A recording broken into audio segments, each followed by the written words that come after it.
The cockpit was drenched in darkness. Only dim dials flickered faintly as the Pacific stretched into a soundless abyss below. Amelia's knuckles turned white as she gripped the controls, her calls to the outside world lost in the static's maddening hiss. The body beside her, her co-pilot, had been knocked out from the turbulence. The fog rose from the ocean, cold tendrils wrapping around the aircraft, as she squinted desperately into the outside world. Her altimeter spun wildly, and she felt a foregone truth settle in. She was being pulled into the darkness, trapped between worlds, claimed by the endless sky and sea. Well, that's what the so-called experts would have you believe. But no, that's not what happened to Amelia Earhart. Just a simple crash into the ocean. Yeah, right. We've heard it all before, experts. Your lies won't work here because this is the red thread after all, and we're going to get to the bottom of this, Caleb. We're going to find out what happened to Amelia Earhart. We're going to interview the coconut crab who devoured her bones those many years ago, or whatever theory you were talking about before we hit record. She deserved it. Oh, geez, you're coming out strong. How dare this woman in the 30s rise above her peers and forge her feminine path? Yeah, it's too soon. Hey, bud, how'd that work out for her? Yeah, this is why you should remember your place in society, huh? That's Caleb's message for the beginning. No. I have a beautiful, strong, independent girlfriend, woman, lady. She's like the Amelia Earhart of our generation. Are you trying to one up me? My girlfriend wrote this document. See, women are doing everything. Pretty badass. That's pretty cool. Women are doing everything for us. They can write. We just sit here and click record. That's all we do. Yeah, it's true. You're right. Just sit here and dedicate time to sitting. Literally, that's it. I'm going to say the most controversial statement of all time right now, Caleb. Are you ready for this? This might ruin your career just by being in the presence of someone willing to admit this. But I think women are pretty cool. I it took me a while to start to realize that is even an option. And I'm leaning towards it. Yep. I've been, as of late, I've been leaning towards it. Yeah. So I've been leaning towards that.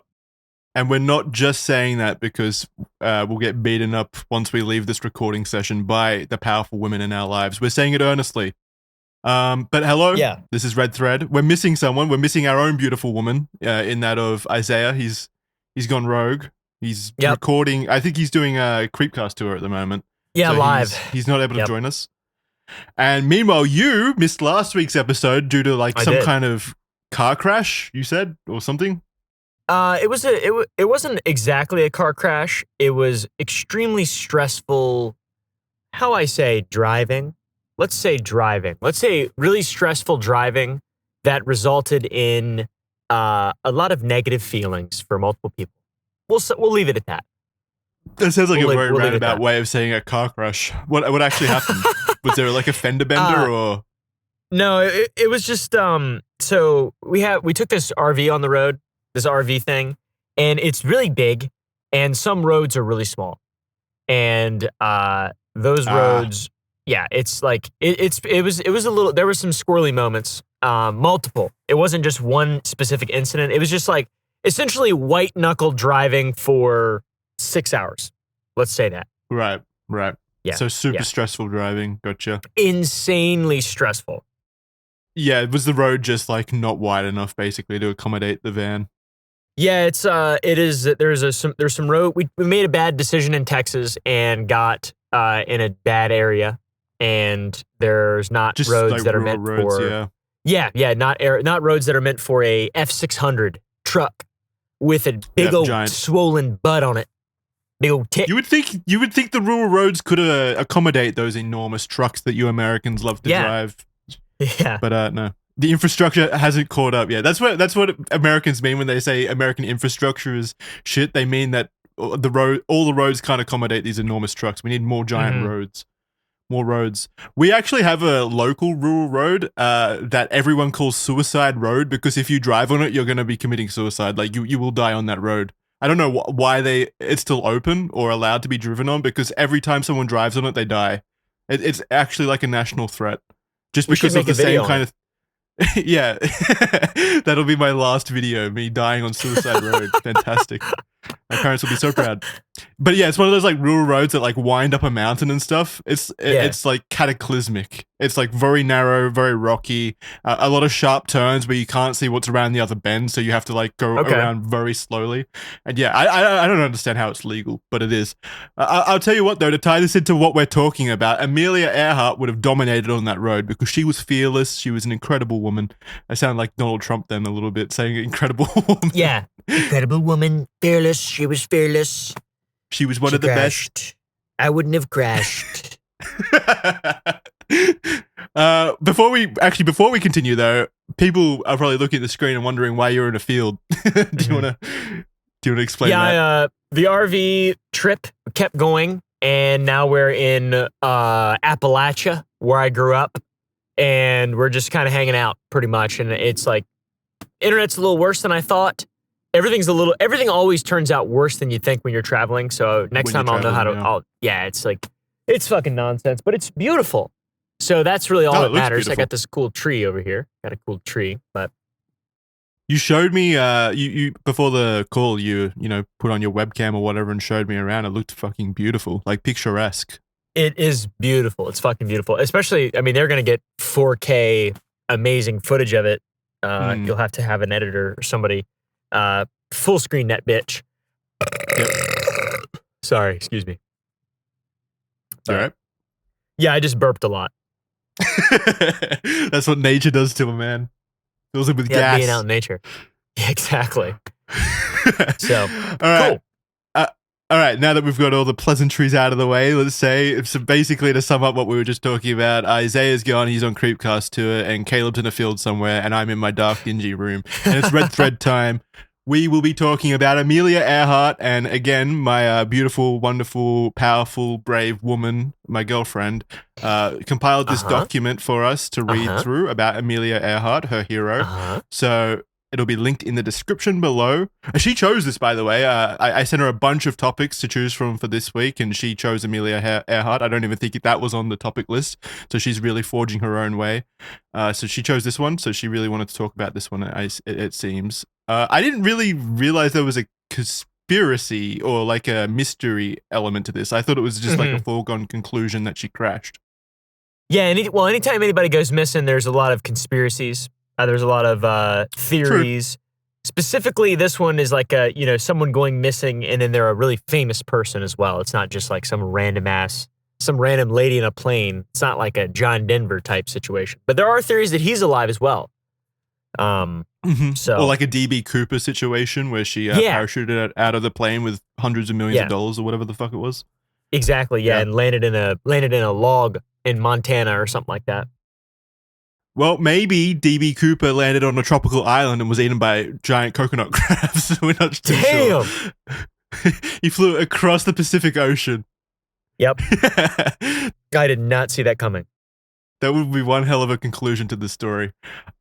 Okay, so Amelia Earhart, do you like her? Do you love her? What are your feelings about Amelia Earhart? The first thing I said was she deserved it. I didn't mean that. That was a joke. I do think she's. I remember learning about her in school. I think she's a incredible woman who did a lot of impossible before that time things.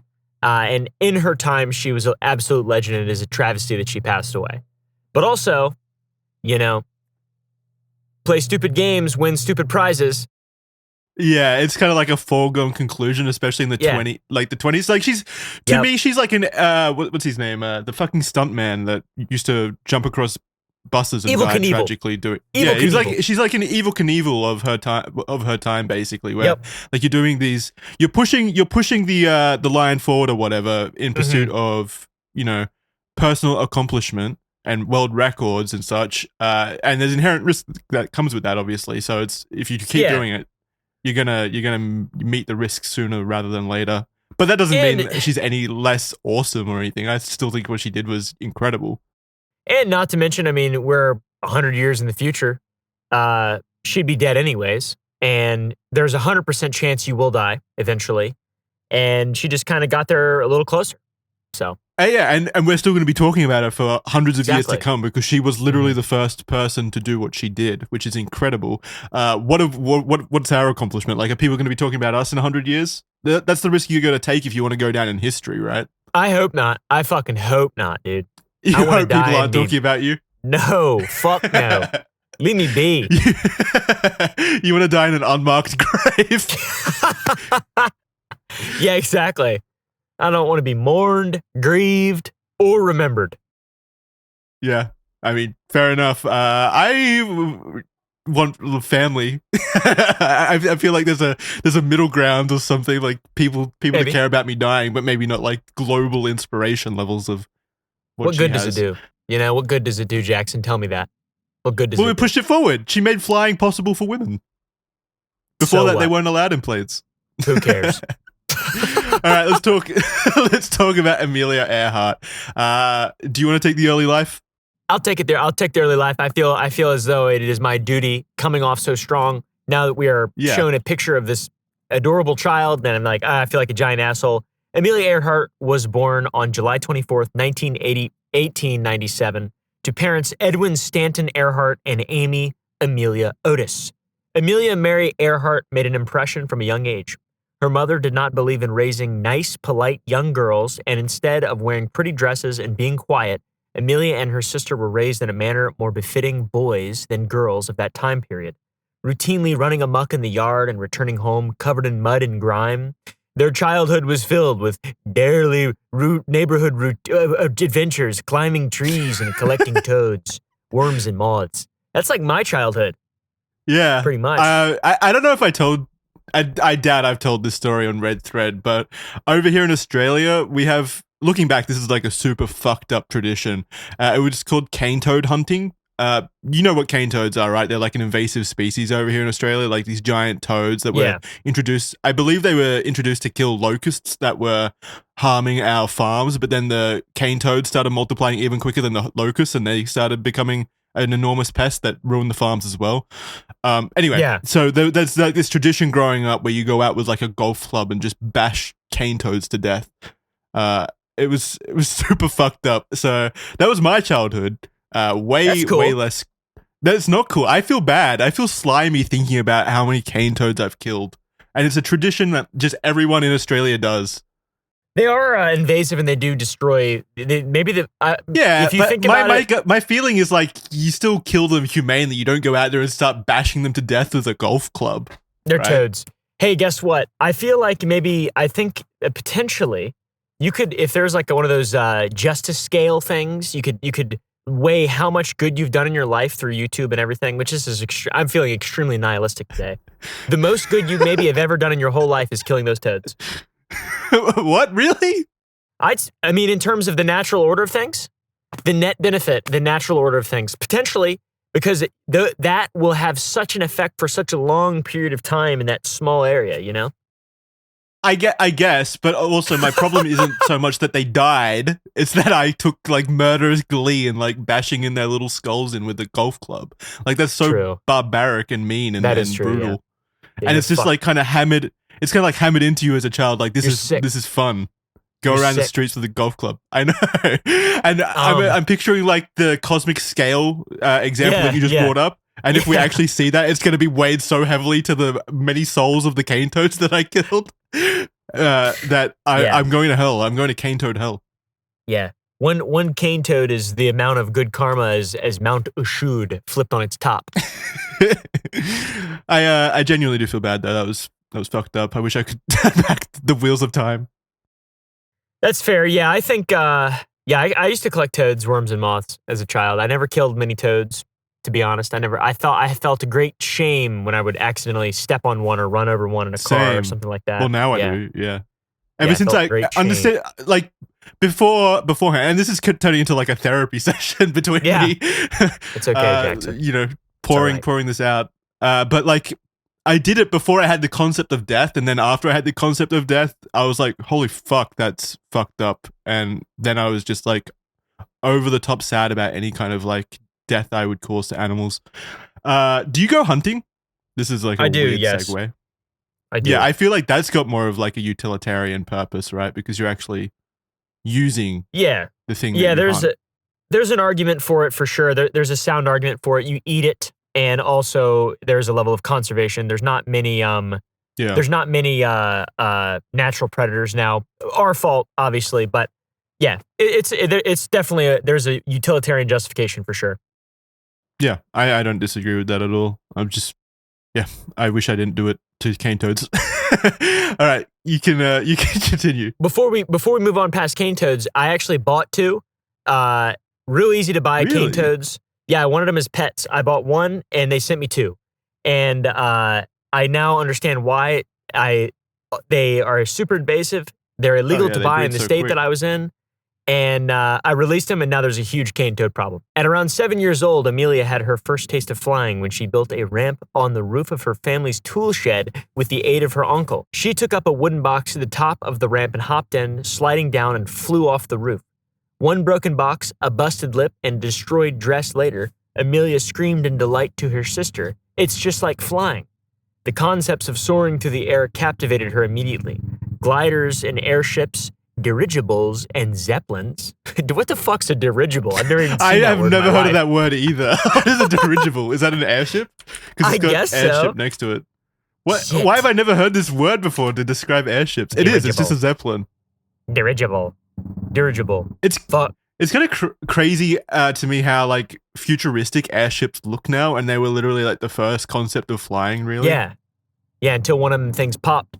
Caught fire. Yeah, we can make them without popping anymore. It's just they're kind of useless. Yeah, I still want to pop them though. Yeah, they look fun. Let's see. Gliders and airships. Gliders and airships were already a thing at the time, and Amelia, no doubt, was inspired by them. In her young years, the Earhart family struggled financially. Amelia and her sister lived with their grandparents while her parents moved into a small house in an attempt to gain some stable ground. It wasn't all bad, as Amelia would spend hours in the large family library where she discovered her love for reading, owing to the many books her grandfather, Alfred Gideon Otis, had amassed in his lengthy career as a judge, lawyer, and U.S. District Attorney and state legislator of Kentucky.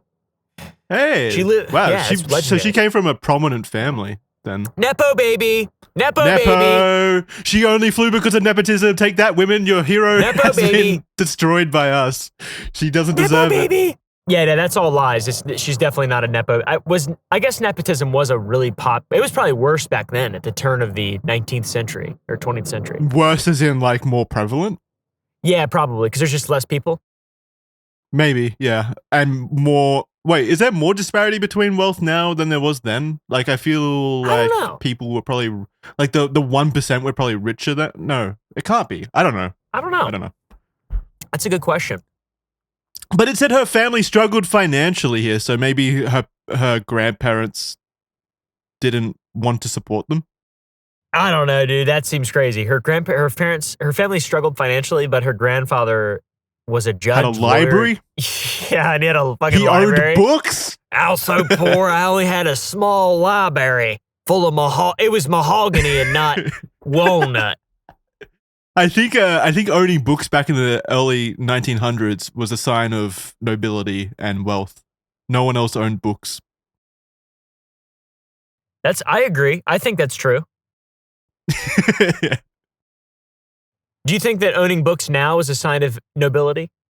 No, it's a sign of you being a giant nerd. Am I right? Fuck. You got me, you bastard. You got me, you bastard. I say that as someone who read Twilight in high school. Oh, wow, that's crazy. That's next level anyways. Please continue. Stop. I'm bringing up too many repressed memories in this episode. Continue, please. She lived with her grandparents until she was 12 when she moved back in with her parents who had managed to get their own lives back on track. Life was good for a few years until 1914 when she took a little trip down to Colonel Jackson in Miami, Mississippi. When the family realized that Edwin had a serious problem with alcohol, he lost his job and attempted to get sober, but struggled. Around this time, Amelia's grandmother passed and left their large estate to her daughter, and they decided to sell the grandparents' house with all of its furniture. They were continuously concerned about Amelia's father burning through the money they had inherited. This period, the calm before the storm, was ostensibly the end of Amelia's innocent childhood. Okay, well that makes sense why they struggled financially then. Yeah, if they were her insane. father was a booze hound. Yep. Fucking booze hound, dude. He was probably drinking shoeies. Am I right? Yeah. Oh, yep. He was an honorary Australian. Yes, sir. Life was turbulent after this. Her father was in a revolving door of employment, which ended up with Amelia, her mother, and her sister moving to the Congo. Just kidding. It says Chicago. I just couldn't read it. It's too far away. The transition wasn't... Imagine if she just out of pocket moved to the middle of Africa. Yeah. It's like, what's that cartoon with the redhead? It was on Nickelodeon. Fuck. She talked to animals. Shit, I don't know. Eliza Doolittle or whatever the fuck its name is. Huh? I don't fucking know. There was this fucking show. Yeah, Nigel Thornberry. That's the one I'm thinking of. Yeah, the Thornberrys. That guy? Yep. Yeah. The little brother. Yeah. Yeah. Little Frank or whatever his name was. Yeah. Jim. Let's see. The transition wasn't easy. She was a loner at school, but she was still incredibly ambitious and determined to make something of herself. She was going to be successful and dominate in whatever field she chose, and she was interested in a lot: film production, management, engineering, and more. Her father's alcoholism had a lasting impact on Amelia's desire for independence, and her determination to forge her own path were shaped, in part, by witnessing her father's struggles and the family's financial uncertainty stemming from them. Damn, imagine that. Like, if her father wasn't like a raging alcoholic, she may have never flown, and women would not have this enormous accomplishment. Yep, she'd have been normal. Women's rights might be owed to him being an alcoholic somehow. Like, that's crazy. Because of the butterfly effect. The butterfly effect. That's what I'm talking. Dude, maybe that has to do with you killing them cane toads too. We're back on the cosmic scales. Yeah, maybe. We out here getting nebulous on this episode of the Red Thread. Yeah, maybe if I never killed enough cane toads, the Thornberrys wouldn't have been made into a show. And then you wouldn't have done your impression so perfectly. Yeah, that one. It's so good. Let's see. After graduating from Hyde Park High School in 1915, she attended Ogant School in Pennsylvania the following year. In her second year, she visited Toronto, Canada, where she ended up staying to assist as a nurse aide in a military hospital for injured soldiers during World War I. While handing out medicine and food, she would overhear the pilots talking about flying and their experiences. A decade after her first time seeing an aircraft, she had an experience that would change the trajectory of her life. Amelia was attending a stunt flying exhibition with a good friend. One of the stunt pilots noticed Amelia and her friend staring up in awe. They were in an isolated clearing, and the pilot had assumedly decided to dive towards them in an attempt to scare them. Amelia stood her ground, scared but noticeably excited as she felt the plane whoosh past. Her heart was beating. Her skin was prickling with adrenaline. She knew she had just witnessed her life's dream, to be in that pilot seat. Maybe that pilot was genuinely attempting to kill her. Eaten by coconut crabs 5 years later. And then there's a quote here from Amelia Earhart on her experience at the stunt flying exhibition, and she said, "I did not understand it at the time, but I believe that little red airplane said something to me as it swished by." End quote. That was the Red Baron. That was the Red Baron in that little red plane. He flew all the way over from Germany just to aspire to become a pilot. And he drove past and he started making pizzas. That's what he does now. He's up to pizza making. Yeah. But anyways, Amelia and her father attended an aerial meetup in December of that year, a few days after Christmas in California. She was keen and persuaded her dad to ask about flying lessons and passenger flights. She lucked out and booked a $10 passenger flight with a man named Frank Hawks. God, that's an interesting name. Yeah, it's a cool name. That's a fucking Hawks is Frank like Hawks. I wish my last name was Hawks. That's so fucking cool. Just call me Hawk. Really cool. Hawk. And he's a pilot I also too. Fly plane. Yeah, exactly. I fly planes. Yeah. That 10 minutes in the air sealed her fate. In the air, flying was where she was born to be. A few weeks later, she asked Netta Snook, an incredible pioneer aviator in her own right, to be her instructor.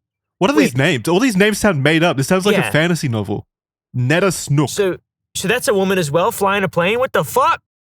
Yeah, so she wasn't Amelia wasn't the first woman to fly a plane. I was lied to. I thought she was the first and last. That's what I thought. Yeah, What they made the it illegal after she crashed.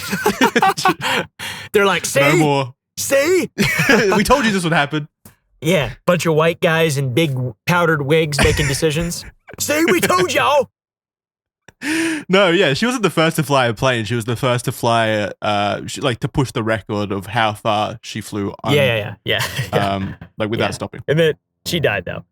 But anyways, let's see. In the air flying, the deal was $500 for 12 hours flying, which works out to around $8,000 today. She worked multiple jobs all around the clock, saving every cent to continue her lessons. She chopped off most of her hair to match the other female aviators, a practice done due to the planes of the time being an open cockpit.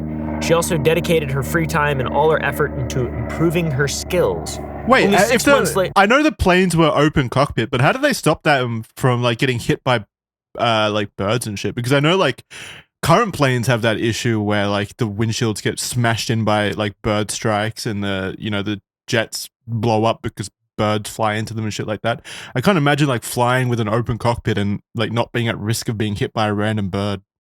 I think they're going slower, a lot slower. I believe that's a better, the birds can get out of the way easier when they're going a lot slower. Perhaps, but cars hit birds and those are on the ground. Yeah, for sure. But also, there's more of a reason for birds to be near where cars are instead of individual planes in the sky. Yeah. So, but yeah, I don't know. What about coconut crabs? Why are they involved in this? The coconut crabs knew how to fly as well. They flew little coconuts around. That's a really funny thought. It's really cute. Shit, bud. Yeah, that's awesome. That's actually a good idea for a brand. Something about coconut crabs and airplanes and stuff flying. You could do an Amelia Earhart coconut crab flying. Anyways, only 6 months later, she was able to buy her first plane, a second-hand two-seater chromium yellow Kenner Airster for $2,000. 37 grand today. How the fuck did she make so much money? I mean, she had a dead grandmother, remember, who was a state legislator. Oh, right, inheritance. That's right, yeah. Inheritance. Nepotism yet again. She nicknamed it the Canary. She should have nicknamed it the Nepotism. I'm Nepo disappointed baby. By this story. Yeah, the Nepo baby. She nicknamed it the Nepo baby. Here you go. She nicknamed it the Nepo baby, and the Nepo baby was the first plane that Amelia Earhart set the world record to as the first female to reach an altitude of 14,000 feet in 1922. The Nepo baby. Interesting. New fact. Fact. Hello, I'm Mr. Information. I'm Mr. Information. Meet my wife, Miss Information. Update the Wikipedia right now. Change the canary to the Nepo baby. This is my wife, Miss Information. Her rack is huge. Let's see. Are we being too harsh on Amelia Earhart? I think maybe a little bit. Great. But I feel like she's amazing. Yeah, it's what the fuck? I mean, especially compared to us. Oh, yeah. I was actually going to ask that. Do you think she would have been a YouTuber if she was born in this generation? No, definitely not. No, definitely not. She would have been too cool for that. She's too cool for that shit. She'd probably be actually making a difference in the world. No, she'd be actually making a difference in the world. I still think that kind of person, it doesn't matter what period of time they're in, they're always going to be that kind of daredevil pushing the line forward. So she would have been probably she would have been a part of the Red Bull stunt group or something, doing insane shit like jumping from a plane that's in space and free falling to Earth from the highest height. Some crazy shit that would have been mind blowing. Either that, or she'd be on the other side. She'd be she'd be that guy who got launched into space to try to disprove the globular Earth, and he died. Maybe she'd be like that. Okay.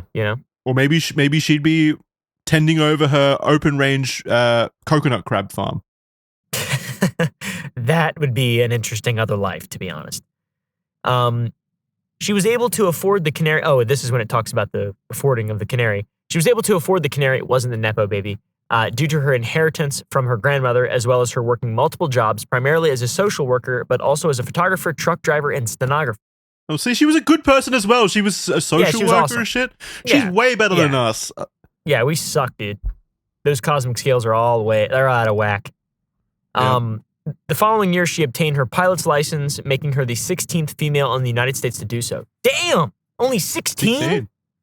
Sure. What are you, the 16th male to do anything at? Nothing. Yeah, probably really nothing, to be honest. Yeah. Maybe something candy related. Maybe I could be. Maybe 16th Caleb to open a candy company. Maybe the top 16 Calebs to own candy companies. Maybe the top 16 Calebs to own candy companies that have done more than one flavor a week in the last 3 months.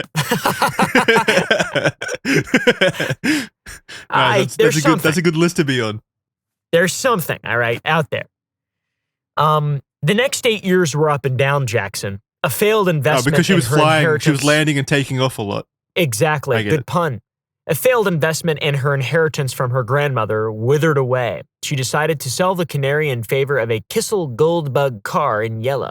She was also suffering with the long side effects from contracting the Spanish flu before resulting in multiple sinus operations to try and gain some relief. That's true. That happened in 1917 or 1918 or something like that? Yeah, that was that century's COVID. She had long flu. Long Spanish Spain. flu. Yeah, long Spain. She had that long Spain. She didn't stop her interest in aviation altogether as she moved to Massachusetts in 1925 and joined the American Aeronautical Society in Boston, where she was elected the vice president. She expressed her passion for aviation by writing a column in the local paper, and she secured a job working for Kenner Aircraft. She was well known in the local area, even piloting the first official flight out of Denison Airport. That's extremely impressive. It is. So she was like, even before we get into the record-breaking stuff, she was a very accomplished woman. She kind of had like obviously she inherited some stuff, which does add in a little bit of nepotism. I still think she earned most of it herself, it seems like, with the stories that we're reading right now. And her own personal family struggled financially. So I think a lot of her success can be owed to the fact that she was just that dedicated to accomplishing the things she accomplished. I don't think these are necessarily things that like nepotism could have given her. No. I think the nepotism thing is like, if it's not in like a family-owned business or like if there's any real level of work involved, you got one strike luckier, you know? Like it's possible for things to happen that are more fortuitous than having a father that knows somebody who knows somebody who knows somebody or whatever. And I have zero nepotism at all. Like my family is fucking literally nothing at all. Yeah, my family made me hunt cane toads. So yeah, I mean, about where we come from. Yeah, I'm fucking sitting where I grew up, and it smells like shit. But I don't know. It is absolutely gorgeous, but most places on Earth are gorgeous when there's not a lot of stuff to do or not a lot of stuff taking up space. Yeah, life can suck and people can be very sad, and it will still be beautiful no matter what all around. Oh, that's beautiful. That was encouraging.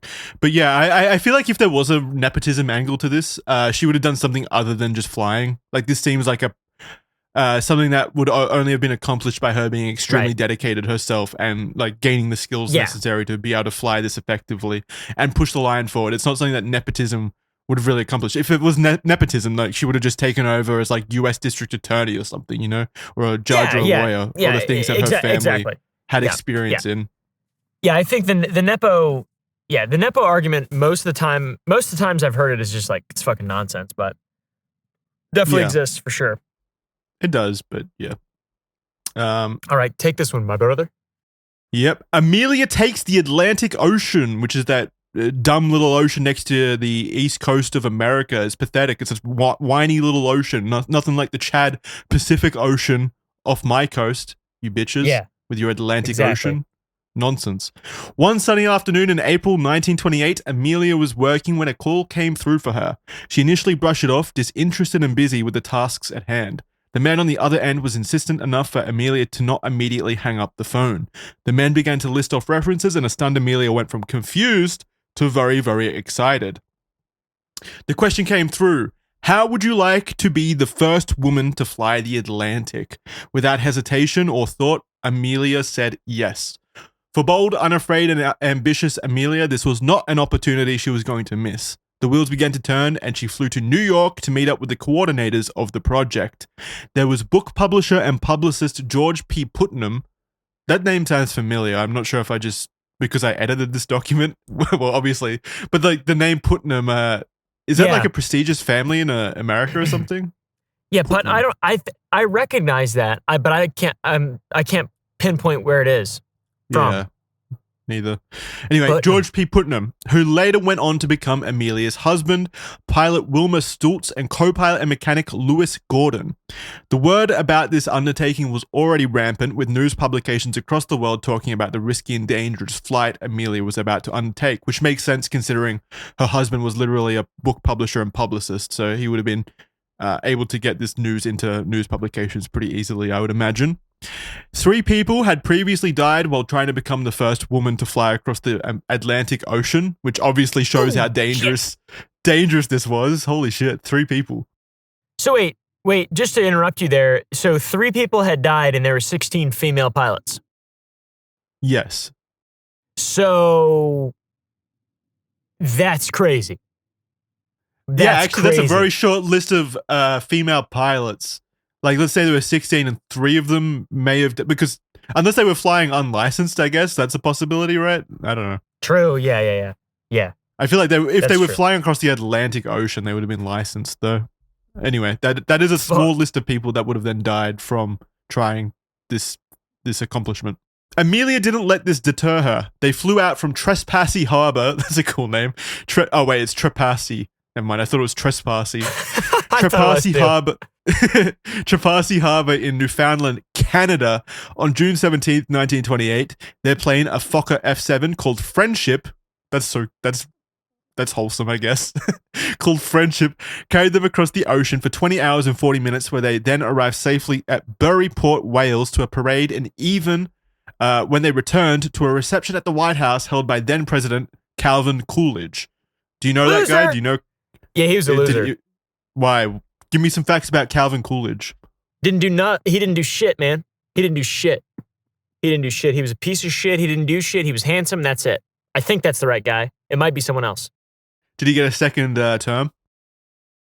No, he got assassinated. Did he actually? Are you joking? No, I'm making that up. He said, so one thing though, I do have to, I'm sorry, Jackson, I've got to circle back. I have to correct you. You said something wrong. You said something wrong. You said Newfoundland, Canada. Oh, is that not pronounced that way? It is, I mean, you'd think, being an English speaker, it would be pronounced Newfoundland, right? But I know a bunch of people from that place, and they all get really angry if you say it that way. You have to say Newfoundland. Oh, so I've angered? Newfoundland. You just angered Newfoundland. That is correct, yes. Newfoundland. I've now made an enemy of the Newfoundlandmen. Yes, the goofy Newfies. Yep, the goofy Newfies. Great. Yep. So rest in peace, your reputation there. Let's be real. Newfoundland. Newfoundland? Yeah, Newfoundland. Yeah, it's goofy as shit, to be honest, but I'm on your side, but at the same time, I really wish in these situations they would just change the spelling to accommodate me. Change the spelling. Newfound. Just spell it. N-E-W-F-I-N. Spell it how it sounds. Newfoundland. Yeah, please. Newfound. Ugh. Yep. Okay. Thank you. Yeah, no problem. Did I pronounce everything else right? Yeah, you're good. I'm really good at pronouncing stuff, so you're good. Okay. So she had done it. The first woman to fly across the Atlantic Ocean. She was a hero. Amelia didn't actually fly the plane. She wasn't able to, as she didn't know how to fly the particular aircraft. Wait, so she didn't fly the... How's this an accomplishment? She was just a passenger? Well, what the fuck? She was a damn cuck. She was a pilot cuck. She was in the passenger seat and she still had a parade at the White House? Interesting. Wait, wow. why? Okay. Wait, what? Yeah, that makes no. That'd be like, I could do that. Let's be real. Yeah, this is breaking my whole concept of Amelia Earhart. What the fuck? When interviewed after she described herself like being a sack of potatoes, just excess baggage, but expressed her desire to do it alone. She can't if she can't fly the plane. She's just going to be sitting in the passenger seat while the plane flies itself. The flight, which intended to emulate Charles Lindbergh's solo transatlantic flight of the year prior, was more publicity stunt than a groundbreaking woman's achievement. Something that Earhart didn't like. As she described it, her role on the flight was primarily to keep flight logs, while Wilma Stoltz and Lewis Gordon both flew the route. Wow. Wait, so I'm guessing this isn't the one that she's well known for then. This isn't Doesn't the seem one like that, it. Yeah. Because I don't know who Wilmer is, and I've never heard of Louis. Yeah. I don't know who Calvin Coolidge is. Yeah, fuck that guy. This is a short one. You can take this one, and then I'll take the long one afterwards. The woman who couldn't stop soaring. Her love for flying had never gone away, but after this adventure and perhaps after feeling a reputation she needed to maintain, flying became her whole life. She began by entering the Cleveland Women's Air Derby, where she placed third and gained the nickname Powder Puff Derby. She could not, however, shake the idea of flying solo across the Atlantic Ocean. If she could achieve this, she would be the second person to ever do it, man or woman, to achieve such a thing. Amelia and her husband, Gorg, began to secretly plan the endeavor. Amelia always described Gorg and their relationship as a partnership, as she was incredibly independent and she was a woman as well, with George himself matching her energy perfectly. Wait, so he was also a woman? He was also an independent woman? He was an independent woman as well. A very brave independent woman. Yeah. The relationship was quite unconventional for the time. Before marrying George in 1931, Earhart presented him with a prenuptial agreement of sorts where she expressed her desire to keep the marriage open to both of their personal freedoms. In a letter to George written before their wedding, she stated that she wanted to avoid medieval code of faithfulness and requested that he not expect her to obey traditional marital roles. She also insisted that they reconsider the terms of their marriage after a year. This all speaks to a woman who is very much her own person, a person unafraid to do things differently if it meant she could be her own person. That's so funny. I would like to reconsider the terms of the marriage. What is this, a business meeting? Like, what the fuck? Yeah, that seems kind of weird. She was a powerful woman and, independent and stuff, but I feel like, what's the point of even getting married then, right? Yeah, you might as well not. It's more of a power move to just not, it seems like, instead of like treating it like some kind of weird. What does she mean by medieval code of faithfulness? Did she mean like George needed to be a cuck from this point on? Like, was she being with other dudes? Or I don't know. Faithfulness? Yeah. I really don't know. I think maybe just like the perspective of marriage then may have been literally like, when you marry a woman, it's just like she's your slave. Yeah, basically. Yeah. Like forever, you're just a forever servant, free servant. You can beat her and stuff. So maybe that's what it was. It was probably more so along the lines of what's just sort of, that concept of faithfulness, not like relationship fidelity. Like, we love each other, we support each other, and I don't just cook and clean and am a glorified brood mother for you. Which is absolutely goes in line with Amelia's previous life, like everything we've read about her. Yep. Nice. Okay. Good for her. All right. And then on May 20th, 1932, Amelia took off from Harbor Grace in Newfoundland with her navigator set for Paris. The flight wasn't an easy one, even considering that. Did I just start reading your part? No, you're good. Okay, good. Thank you. Oh, I was about to say, oh, my Lord. What the hell? I'm sorry about You're that. You're about to end it all on that farm. You got to forgive me, bud. The power of Christ compels me. Sorry, I just whipped myself. The flight wasn't an easy one, even considering the challenge inherent to flying a propeller plane for 15 plus hours over an entire ocean. Harsh, icy, and windy conditions topped with mechanical problems forced Amelia to land the plane in Ireland in a random farmer's yard. But still, she had done it. She was now the first woman to fly solo across the Atlantic Ocean, and an incredible achievement that will stand the test of time for all of human history. She was recognized. Yeah, it did stand the test of time. We're talking about it 100 years later, nearly 100 years later, and we're being She was very the first respectful. one. She owns the Atlantic Ocean now. That's hers. She a pimp. She a straight up G. And I bet when she got home, she gave George a good wallop. Put him in his place. Yeah, George was expected to have dinner on the table by the time she got home. She walks back in the house and he's got a baby. He's nestling a baby and he's got a large. He's like Arnold Schwarzenegger in that movie where he's got a baby. Yeah, or whatever. Yeah. She was recognized by many for her brave flight. That says, not brave fright. But she wasn't done. She wanted to continue to prove her abilities and was passionate about showing that women were just as capable as men in any job that required intelligence, coordination, speed, coolness, and willpower. Amelia just kept breaking barriers as she became the first female to fly across the Pacific Ocean in 1935.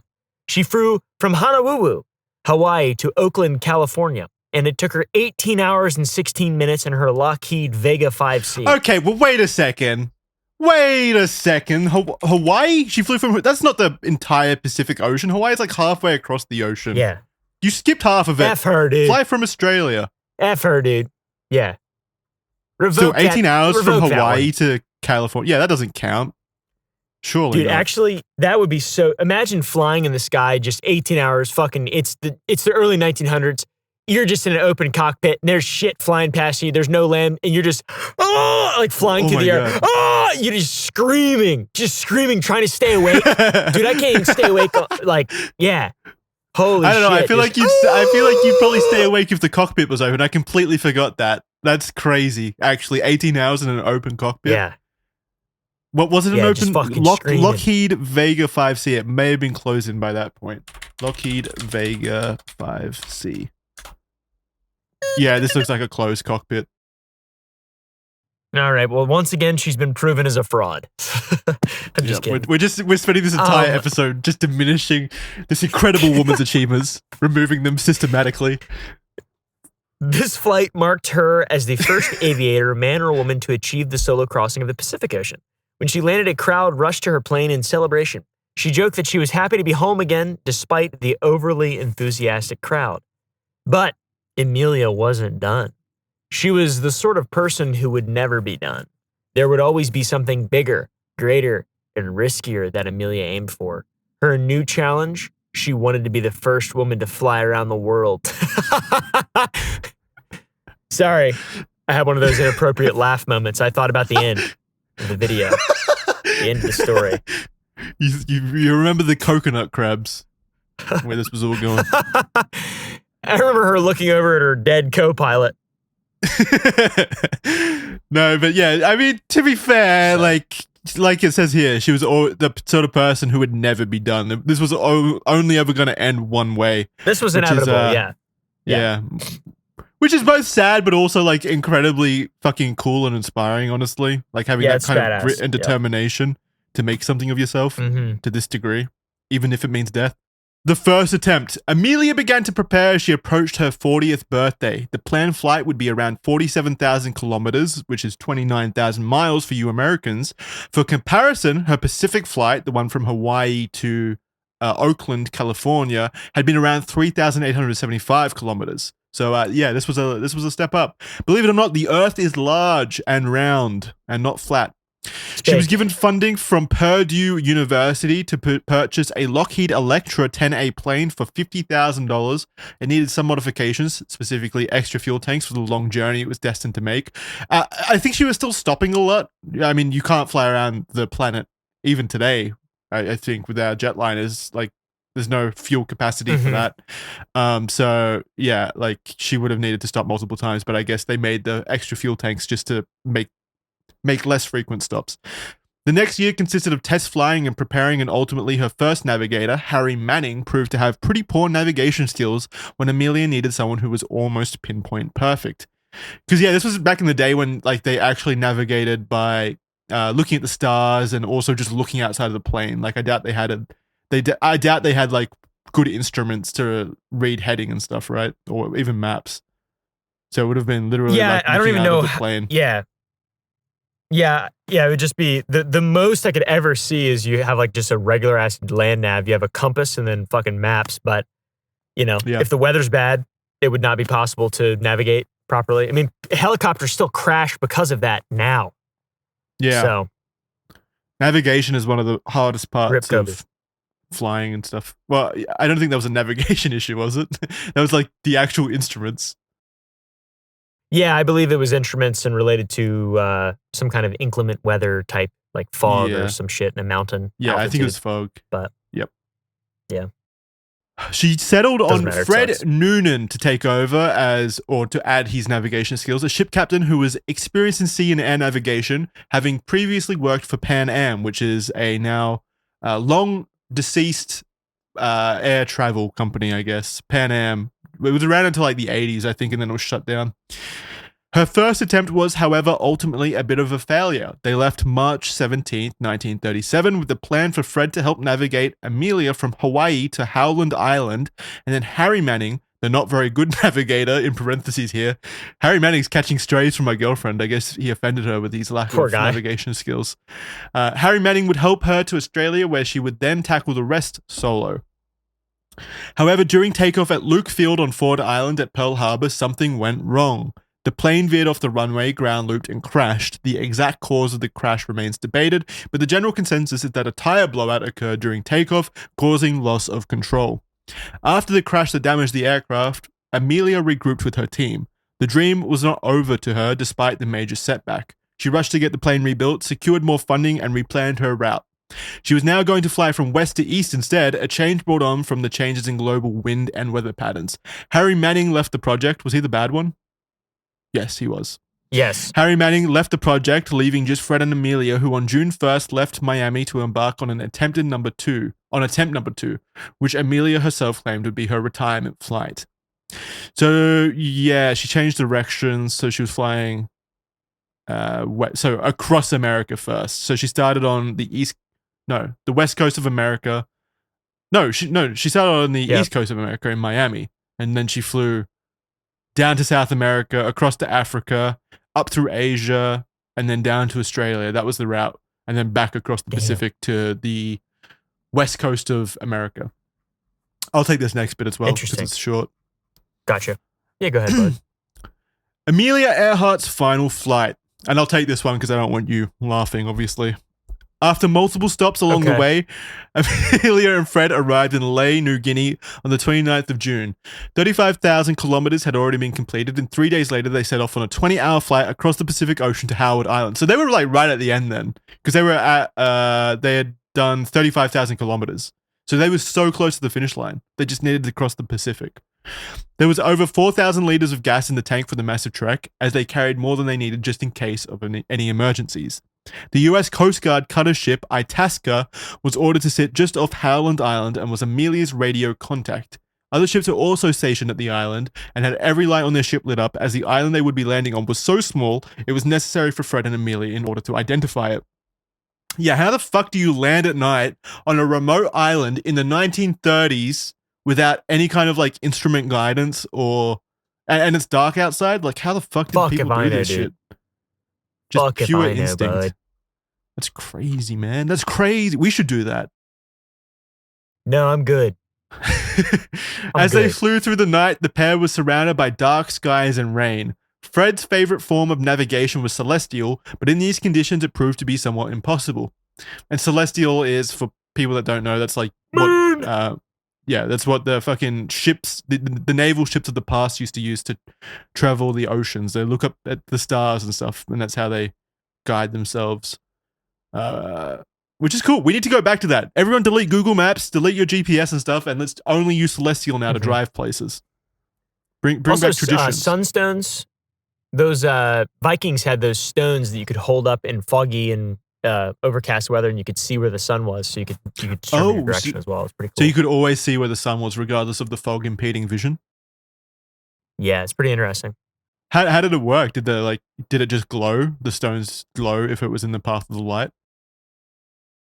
Yeah, I can't remember exactly what the scientific explanation was, but it's like you can see just using the actual transparent rock, whatever the fuck it is, you could see the outline of the sun easier, where like you wouldn't be able to see it in an entire like quadrant of the sky just because it's so diffused. Is it the same concept as just using a magnifying glass? Like if the Vikings were burning their eyes out, holding up these little glasses to tell where the sun is. It was just magnifying directly in their eyes. I'm not sure. Potentially that would make sense in like refraction. Yeah, maybe. Yeah. I'm not sure though. I'm not a scientist. Not a big science guy. And I'm not a Viking, so. Amelia sent a message to Itasca to take bearings for them, but all of the transmissions that came through were full of static and unable to be heard. A horrifying realization came in the early morning on board the Itasca when they realized that their system was not and could not be tuned to the signal on the aircraft. There was nothing they could do about it but sit and hope for the best. And as we all know, that did not pan out. At 7:42 a.m., Amelia sent another plea on the radio. Quote, "We must be on you, but we cannot see you. Fuel is running low, been unable to reach you by radio. We are flying at 1,000 feet, which is very low, I think. Again, attempts were made to reply, but nothing was reaching Amelia or Fred. An hour later, the last message from them was received saying, 'We are running north and south.' The ship attempted to use Morse code, but they were unable to figure out the pair's location, and then they never heard from them again." There's a little... Can you open this clip here? Yeah, I thought the last message was, "Help, these coconut crabs mean business." That's so fucked up.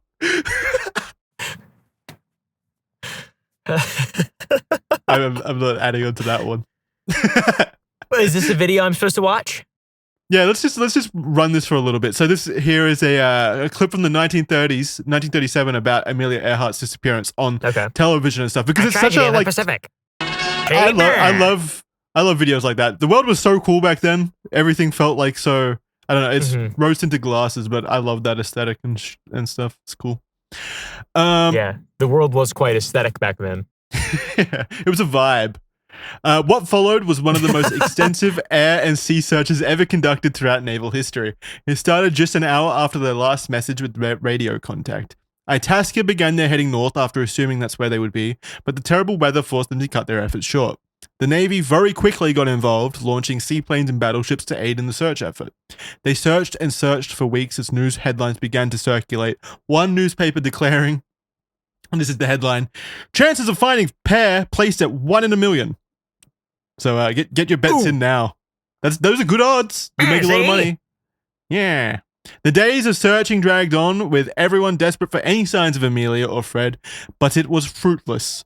Their search was stopped on July 19th after $4 million was invested in the efforts, but ultimately absolutely no evidence of them was ever conclusively found. Amelia's husband George paid for a private search by local authorities, but his efforts were also unsuccessful. This cost a lot of money, and in order to continue the search, he wanted to become the trustee of Amelia's estate so that he could fund her recovery. I mean, I get it, but also that looks sus, right? Immediately, like, yeah, just give me her estate. I'm gonna find my wife there, see, but also.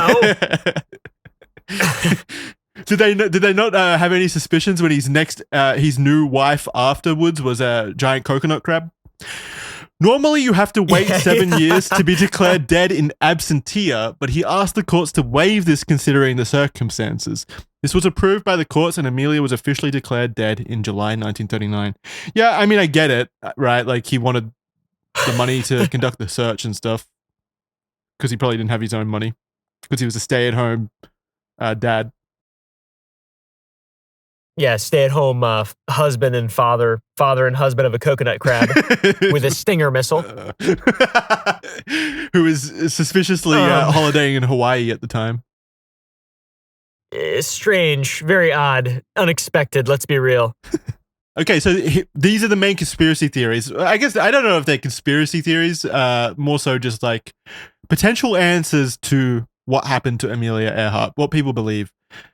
So the first one is she was captured by the Japanese. One of the main theories surrounding Amelia Earhart's disappearance is that she and Fred were captured by the Japanese.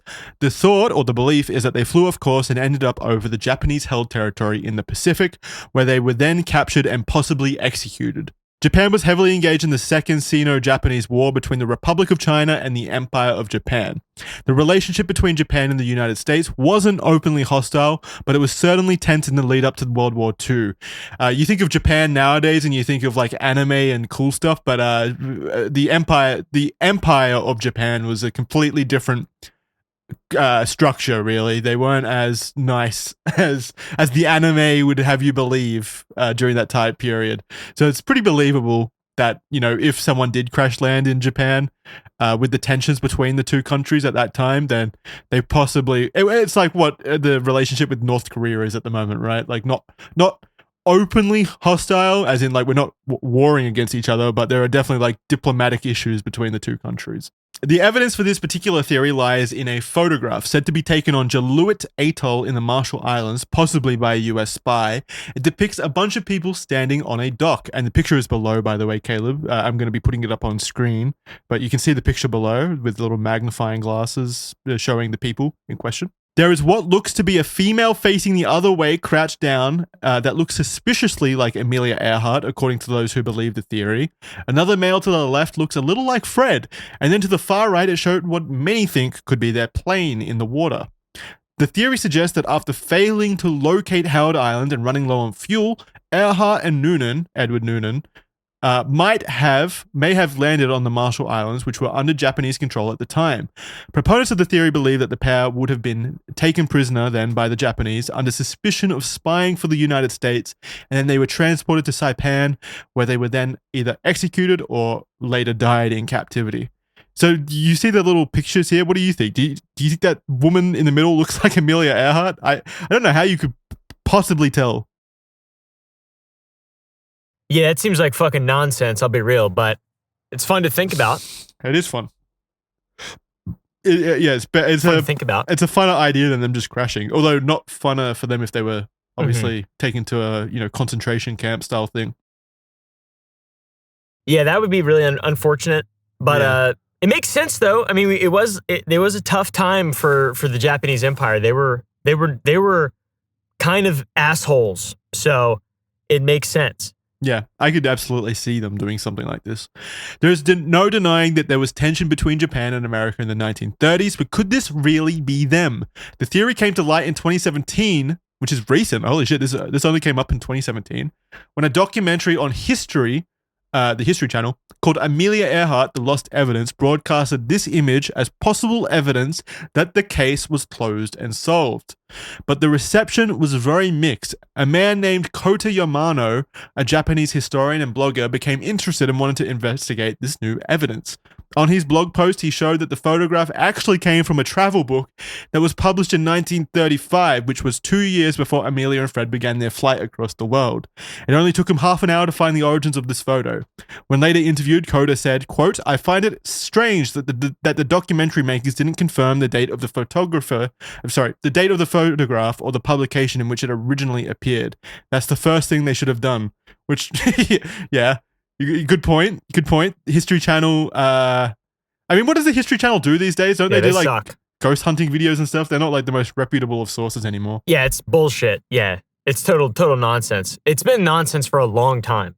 Yeah, I used to love watching the History Channel growing up, though. Me too, and Discovery and the Military Channel and all that stuff. Yeah, Animal Channel or whatever the fuck it was called. Animal Planet, I think it was. Animal Planet. Yeah. It wasn't just Kota that had their suspicions. The National Archives also came out saying that the version of the photograph they had wasn't labeled with a date, thus they could not confirm if the image was from the correct year. Even the Aeronautics Department of the National Air and Space Museum came out and said it was just a blurry photograph, and from the real evidence we have, Amelia was most likely very far away from the Marshall Islands.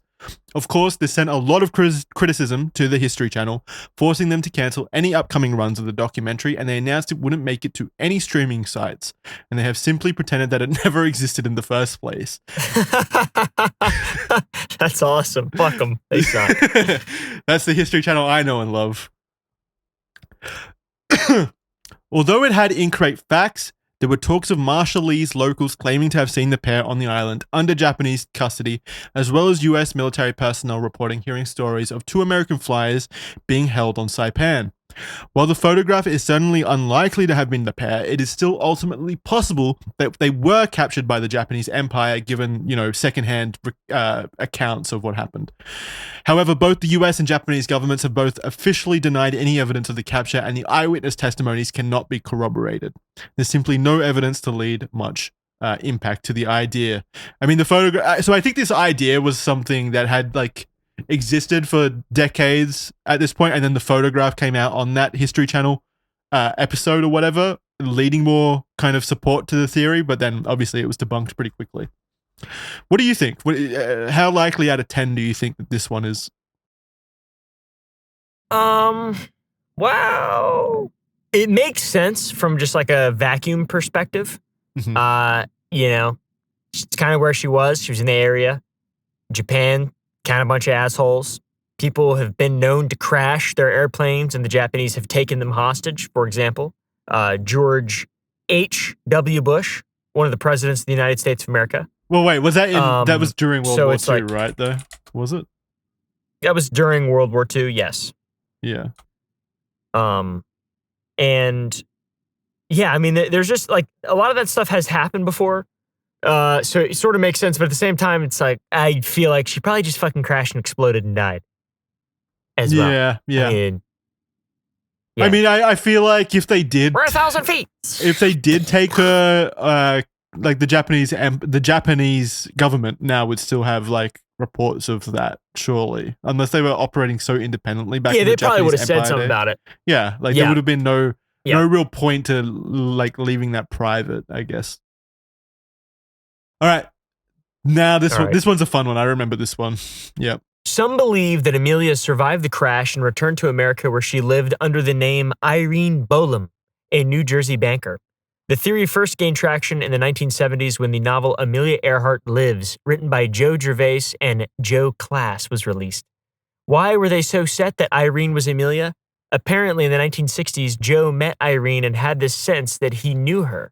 She was an older version of Amelia. This set off a chain of deep research into Irene's life and the release of a controversial novel. Evidence such as their similar appearances and Irene's background containing gaps of information were used to promote the theory. In particular, Joseph Gervais, the researcher and former U.S. Army Air Force major, claimed to have noticed Bolam's demeanor and way of speaking were similar to those of Earhart. Irene Bolam's background was a mystery, with Bolam reportedly refusing to discuss certain details of her early life, and she was also a licensed pilot, which added fuel to the fire. Wait, so this guy just met this random woman and was like, "You're Amelia Earhart. I'm writing a book about it." What an actual lunatic! Yes, you kind of look like this lady I once knew. And you're a pilot as well? There's not that many girl pilots. I'm going to write a book about you. Here, how about this? Irene adamantly denied that she was Amelia, even suing for $1.5 million and submitting a large affidavit against the claim, including information on her private pilot's license and marriage certificate. This poor woman. The book was pulled off the market and the case was settled out of court. This didn't stop Joe, however. Of course not. Requesting permission to photograph and fingerprint her body after she died. Joe, National stop. Geographic, bro, Joe is off the rails. He's unhinged. Joe, yeah, that guy's fucked. That is crazy. Nat Geo hired a criminal forensic expert in 2006 to analyze photographs of Irene and Amelia, and they noted many facial differences and concluded the two were different people. On top of that, after Bolam's death in 1982, a thorough examination of her personal documents and life history revealed that she was born as Irene Madeline O'Crowley in 1904. This has not stopped people, including the author, of still believing that Irene Bolam was Amelia Earhart. What the fuck, Joe? What a fucking weirdo. What is the difference between stalking and like being a passionate author? Like, I think there's no difference here. I have no idea. He's asking her like fingerprint her body after she died, after she sued him. Like she was harassed by this guy, clearly, for a long period of time. Can I see the corpse? Can I have 15 minutes with the corpse? Joe, you've gone too far. Dude, what? All right, so there's a picture here of Amelia Joe, you're a Earhart. weird motherfucker. Amelia Earhart. There's a picture of her on the left and a picture of Irene Bolam on the right. So people Clearly in the the same audience, person. Yeah, I mean, very obvious that that's just Amelia in a wig on the right. I mean, they kind of, like, to be fair, they kind of do look similar, but like, there's a point where it becomes a bit unhinged to continue believing the theory. I don't know. I went to I went to a gun store the other day, and this fella recognized me, and he was like, "Are you the YouTuber guy?" I'm not trying to be racist, but are you the YouTuber guy? And I was unsure what he meant by not trying to be racist, but I think it's because what you're saying right now is that just white people look alike. So, I wasn't expecting racism to be brought into this. Yeah, these people don't look anything alike, is what I'm saying. You're saying they don't look alike? They don't look anything alike. Like the bone structure. No, I don't think they look. I think they look like two white people, two white ladies. Okay. That's it. We'll see what the audience. That's all I'm getting. We'll see what the audience says, but I do have like facial blindness, and I'm not good at identifying facial similarities. I am shocking at it, so the fact that I think they look alike probably means they look nothing alike. To be honest, I usually just have to flip my opinion on this kind of stuff. But I'll take your word for Amelia looks like she got lip filler. She looked like she got lip filler. Yeah, but she's just kidding. This is 30 years after Amelia disappeared, so she'd look older. Is that your hang up about why they look different? No. They just don't look anything alike at all. Their eyes are different. Their nose is different. Their eyebrows are different. Their cheekbones are different. Their chin is maybe the only thing I could see is maybe their chin. Maybe. Bro, this is so fucking crazy. I thought every single thing that you just said was not true. Like I thought their eyes, nose, and lips and forehead and stuff were the same, and then I thought the chin wasn't like I was thinking like the chin and the jaw were the only things that didn't look the same. Am I just like busted? Really? Yeah, I must have something wrong. Even the eyes are like a different shape entirely and totally different. I can't see it. Yeah, what the fuck is wrong with me? I need to go to like a doctor or something to figure out what faces look like. Yeah, that's interesting. Yeah, the chin's the only thing to me that doesn't look the same. The nose is drastically different. The ears are different. I mean, even the forehead, like the canonical shape of the older woman is just drastically different. Yeah. All right, I need to go to a doctor or something. And it's like not even an age thing. Yeah, you should get that checked out. Because someone in the comments diagnoses me what my problem is with faces. I clearly have something wrong with how I like interpret that information. Am I an alien? Am I like a reptile? That's going to be the next red thread mystery. Hello. These two humans look the same to me. All humans look the same. Am I right, Oompaville? Fellow human? All right, take your favorite one. You love this one. Yes. Okay. A castaway. Bones found in the Pacific Islands sparked the theory that Amelia and Fred could have landed on a remote island and then passed away due to starvation. That's hilarious. What do you mean? What do you mean that's hilarious? I just thought that maybe, I don't know. Just a banger line. There's something funny. Yeah, it's just fucking banger, dude. Who wrote this? A comedian? Let's see. The bones found in 1940 by British colonial officer Gerald Gallagher on Maroro Island in the Republic of Kiribati were measured by a scientist in 1941. The report concluded they belonged to a man, and after the analysis, the bones were apparently misplaced, stored, or discarded at the Central Medical School in Fuji. How do you lose bones? Despite efforts by researchers, I don't fucking know. People do that shit all the time. They're always misplacing shit that's really important. I lose like USB cables constantly, which is very annoying. But dongles. Losing bones and shit, that's fucking wild. Yeah, you a freak if you do that, you weird ass motherfucker. But despite efforts by researchers and historians to locate the bones in the decades following, they have never been found. In 1998, the measurements of the data were reinvestigated, and it was here that they were concluded to actually be from a female, but from a possible European ancestry, and importantly, the bones apparently indicated the person was of approximately the same height as Amelia. Ooh. But then, 17 years later, the results were reinvestigated again, and the scientists in charge of the report said no, the original conclusion was correct, the bones came from a male. And then they found out that they accidentally gave the bones to a giant and he ground them into dust. Accidentally, because that people are always misplacing shit. Yeah, I don't know how they misplaced this stuff, honestly. Like, we probably would know if that was Amelia by now if we still had the bones. We could perform like DNA testing or something. Yeah, exactly, yeah. Damn those giants. Yeah, definitely. So I give up. But Gerald Gallagher did find a woman's shoe and a sextant box. What's a sextant box? Near the 13 human bones. I want to say it's like something where you store like nautical stuff. Because isn't a sextant... Sextant. So, it's for navigation instruments. Okay. Because a sextant is like the little magnifying glass thing. Okay, I did not know that. Professor Jantz, the 1998 scientist who assessed the bones could have been Amelia's, came out in defense of this investigation. He apparently used Amelia's clothes to compare the bones and also referred to a photo of her holding something to see the length of her arm bones compared to the ones he was measuring. He said everything added up and was consistent with Amelia in all respects. With the bones lost, this theory cannot be proven nor disproven.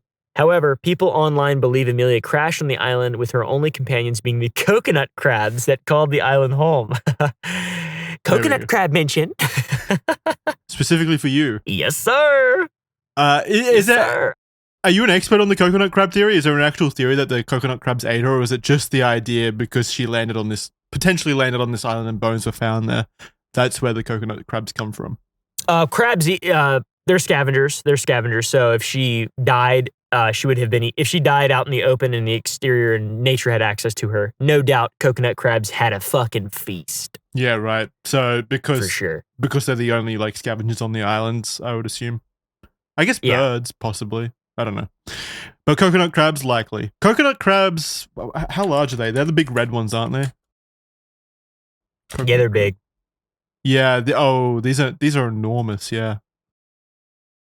Yeah, they're scary. I think we have an island nearby. I think it's called Coconut crab. I think it might be Christmas Island near Australia that is just infested with coconut crabs. You can't, like, all the roads are just covered in coconut crabs. Maybe I'm thinking all roads lead to coconut crab. Maybe I'm thinking of something else. I'll take the crash theory. The theory I think most believe, Amelia and Fred ran out of fuel and crashed into the Pacific Ocean, where it now may lie 5,500 meters below the surface of the sea. I mean, we know this had to have happened, considering they can't still be flying 80 years later, so they absolutely had to crash at some point or land somewhere, but we would have heard from them if they landed somewhere. So, yeah, they did crash. We know that for sure. We already know from her radio messages that their fuel was getting low and that they were struggling to determine their position, and without communication, they were left with little options. There is no real evidence to fully support the theory, as their bodies of the planes have never been discovered, but the most likely and logical outcome of a pilot lost at night and with dwindling fuel and no way to communicate with the outside world is that they will either crash into the ocean or onto an island. The fact that the plane was never found in the area, nor wreckage, seems to suggest the crash occurred into the open ocean, which, as we know from cases like MH370, makes it borderline impossible to locate evidence. Wait, do you think... So there wasn't plane wreckage found on that island, but do you think maybe they crashed into the ocean, the plane disintegrated, and then her body was washed ashore, which then the crabs feasted upon? Yeah, that makes sense, potentially. That's a good way to combine our two favorite theories. Yeah, because there was no plane found on the island. And if she was just like, right, if the bones were just on the beach, that would make sense, right? Because, like, surely, I don't know. I think that's likely. The fact that the plane was never found in the area, nor wreckage, seems to suggest the crash occurred into the open ocean, which, as we know from cases like MH370, make it borderline impossible to locate evidence. The plane they were flying had limited range, which is why they had to use Howland Island to refuel. The island was tiny and easy to miss than other stops. It was absolutely crucial that they make it to the island, as they were flying in the dark and into headwinds that cost them fuel. Fred was unable to use his celestial navigation skills, and neither knew any Morse code to attempt to communicate with the ship at their target. Poor navigation on the ship, along with their limited training on the equipment, was not a good sign either. The mix of all of these things, probably, like 99.9% chance, probably caused them to run out of fuel and crash into the ocean. I'm leaving 0.01% chance in case they got, like, abducted by aliens or something completely wild. Right. Because we can't be completely sure, right? They could have gone to space, right? And then they're just floating out in space. The mix of all of these things probably caused them to run out of fuel and crash into the ocean, ending both of their lives. Or they landed safely and Amelia would go on to become one hell of a New York banker in that of Irene Bolam. That's also a possibility, I suppose. I don't know what happened to Fred in that situation, but that's what happened to Amelia/Irene. So that's the end. Rest in peace. Yeah, rest in peace, Amelia and Fred. I guess Fred gets missed in a lot of this. Because he wasn't Fred Noonan. He wasn't a powerful woman. What do you called him Edward at one point? Did I? Well, one of them was named. You called him Edward. Was one of them named Edward?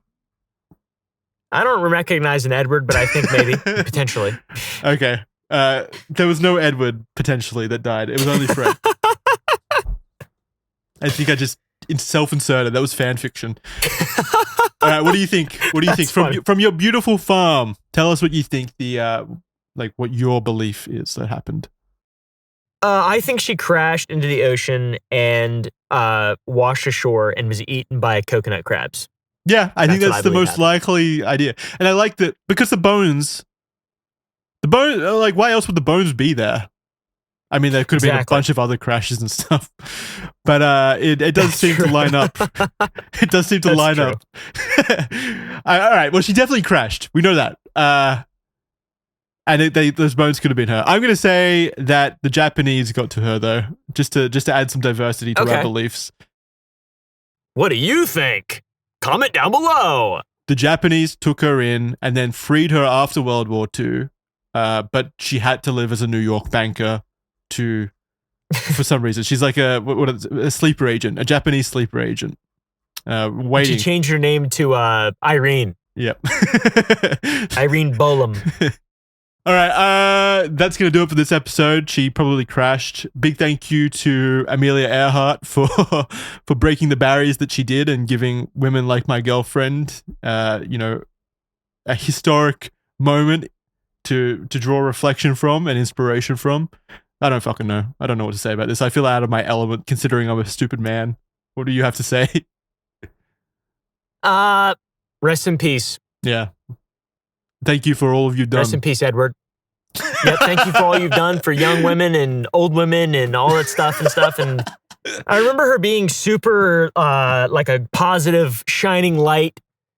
My mom really liked her a lot. She loved teaching me about her. I was homeschooled and I learned a lot about Amelia Earhart. And then as I got older, I realized she got eaten by coconut crabs and it became less about respect and more about like, oh, wow, that was inevitable. It became more about a fear of coconut crabs. Yeah, it became more about crab meat. We got to hunt those crabs down. We got to do what I did to the cane toads to those crabs, and at least you can eat the crabs. So there's some kind of benefit there. I don't think you can eat cane toads. That's gonna do it for this episode of Red Thread. Thank you very much. Next week, Isaiah will be back to tell us all about his trip. He's a wonderful trip at the Creepcast tour. Caleb, shout out your stuff. Sour GG. Go to sour.gg, buy some sour candy. We release a new flavor every single Friday at 3 Central Standard Time. What's the flavor this week? The flavor this week, if this goes up this Friday, will be watermelon raspberry gummies. Yummy. Actually, my girlfriend would love that. It's too bad we live too far away. Yeah, they're good. I'll get some eventually. I'll get you a code and you can have them for free. Oh, that's beautiful. Thank you very much. Thank you. Yes, sir, bud. All right, thank you very much for listening to this episode of Red Thread, and we'll see you next time. Bye. Yes, sir.